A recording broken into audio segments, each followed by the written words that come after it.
জোনাই ৰাজাখানা নৈবুকুত অবৈধ বৃহৎ খনন কুম্ভকৰ্ণ নিদ্ৰাত জোনাই বন বিভাগ বিপন্ন নৈৰ অস্তিত্ব তীব্ৰ প্ৰতিক্ৰিয়া বিভিন্ন দল সংগঠনৰ জোনাই ৰাজাখানা নৈবুকুত দিনে নিশাই অবৈধভাৱে চলি থকা বৃহৎ খননে নৈখনৰ অস্তিত্বক ভাবুকিৰ মুখলৈ ঠেলি দিছে। দীৰ্ঘদিন ধৰি চলি থকা এই খননৰ ফলত ৰাজাখানা নৈ ধ্বংসৰ দিশে আগবঢ়াক লৈ তীব্ৰ প্ৰতিক্ৰিয়া AJYCPৰ। এই খননৰ ফলত ৰাজাখানা নৈৰ দুয়োপাৰে বসবাস কৰা 10টাতকৈও অধিক গাঁৱৰ পৰিয়ালৰ খেতি বাতি যাতায়াত ব্যৱস্থা তথা মূল্যৱান গছ গছনি নৈৰ বুকুত জাহ যোৱাৰ আশংকা তীব্ৰ হৈ উঠিছে। উল্লেখযোগ্য যে পূৰ্বেও নৈখনত হোৱা গৰাখহনীয়াৰ ফলত বহু পৰিয়ালে নিজৰ খেতি পথাৰ ঘৰ বাৰী আৰু সম্পত্তি হেৰুৱাবলগীয়া হৈছিল। ইফালে ৰাজাখানা নৈৰ ওপৰত থকা ৰেল দলঙৰ তলেদি অবৈধভাৱে দৈনিক শ শ ডাম্পাৰ চলাচল কৰাৰ ফলত ৰেল দলংখনতো গুৰুতৰ বিপদৰ সন্মুখীন হোৱাৰো আশংকা কৰিছে স্থানীয় ৰাইজৰ লগতে দল সংগঠনে। এই অনিয়ন্ত্ৰিত খনন আৰু ৰেল দলঙৰ তলেদি যান বাহন চলাচলে ভৱিষ্যতে যিকোনো সময়তে ডাঙৰ দুৰ্ঘটনা সংঘটিত হোৱাৰ আশংকা কৰিছে AJYCPয়ে। অথচ ইমান গুৰুতৰ পৰিস্থিতিৰ পিছতো জোনাই বন বিভাগ কুম্ভকৰ্ণৰ নিদ্ৰাত মগ্ন হৈ থকা বুলি অভিযোগ উঠিছে।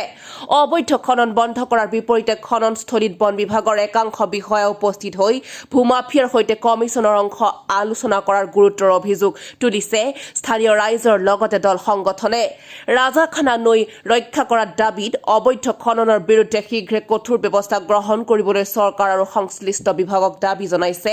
অন্যথা আগন্তুক দিনত নৈখনৰ অবৈধ খননৰ বিৰুদ্ধে বৃহৎ গণতান্ত্ৰিক আন্দোলন গঢ়ি তোলাৰ সকীয়াই দিছে AJYCPৰ কেন্দ্ৰীয় বিত্ত সম্পাদক জ্ঞান শৰ্মাই। জোনাই ৰাজাখানাৰ আচলতে যি অবৈধভাৱে খনন কাৰ্য চলি আছে তাত আমি অসম জাতীয়তাবাদী যুৱ ছাত্ৰ পৰিষদে তীব্ৰ আশ্চৰ্য প্ৰকাশ কৰিছোঁ। আমি এই কাৰণে আশ্চৰ্য প্ৰকাশ কৰিছোঁ যে এখন আচলতে গাঁৱৰ মাজত আচলতে কেনেধৰণে আচলতে অবৈধভাৱে খনন কাৰ্য সম্পাদন কৰিব পাৰে। ইয়াতে এটা বিয়াগুম আচলতে ফৰেষ্ট বিভাগ আছে। এই ফৰেষ্ট বিভাগটো আচলতে চকু মুদাৰ কুলিৰ ভাও ধৰি আছে নেকি আমি সন্দেহ প্ৰকাশ কৰিছোঁ। যিহেতু দেখিবলৈ পোৱা গৈছে যে ৰাজাখানা নদীৰ তলেদি যেতিয়া পাৰ হৈ যায় তাত এখন আচলতে ৰেলৱে দলং আছে। এই দলংখনৰ তলেদি আচলতে ডাঙৰ আচলতে যি ডাম্পাৰসমূহে আচলতে খনন কাৰ্য কৰি পেলাই যেনেধৰণে আচলতে অহা যোৱা কৰি আছে ই এক বিপদসংকুল পৰিৱেশৰ সৃষ্টি কৰিব বুলি আমি অনুভৱ কৰিছোঁ। আমি এই মুহূৰ্ততে আমি ক'ব বিচাৰিছোঁ যে ৰেলৱে বিভাগ আৰু ফৰেষ্ট বিভাগ এই দুইটা বিভাগ থকাৰ পিছতো আচলতে কাৰ ছত্ৰছায়াত আৰু মতালিৰে কেনেধৰণে আচলতে এনে দুষ্কাৰ্য সংগঠিত কৰি আহিছে। আৰু এইটো যদি আচলতে ফৰেষ্টৰ আচলতে ভূমি হয় তেতিয়াহ'লে তাৰ পৰা আচলতে চৰকাৰে আচলতে ৰয়েলটি পাইছে নাই এই কথাখিনি কিন্তু সন্দেহৰ অৱকাশ আছে। আমি জানিব পাৰিছোঁ তাৰে থলুৱা ব্যক্তিসকলৰ লগত আমি আলোচনা কৰিছোঁ। তাৰে গাড়ী মালিকসকলৰ যিখিনি আমি বাইট দেখিবলৈ পাইছোঁ তাতে দেখিছোঁ যে তাতে মাজে মাজে ফৰেষ্ট যায়। ফৰেষ্ট গৈ পেলাই আচলতে তেওঁলোকে আচলতে বন্ধ কৰিব লাগেনে তাৰ পৰা ৰাজহ সংগ্ৰহ কৰিব লাগেনে তেওঁলোকৰ কমিশ্যন সংগ্ৰহ কৰিব লাগে সেই বস্তুটোত আচলতে আমি সন্দিহান হৈ আছোঁ। আৰু ইয়াৰ ওপৰত আচলতে কোনো নটিফিকেশ্যন নাই।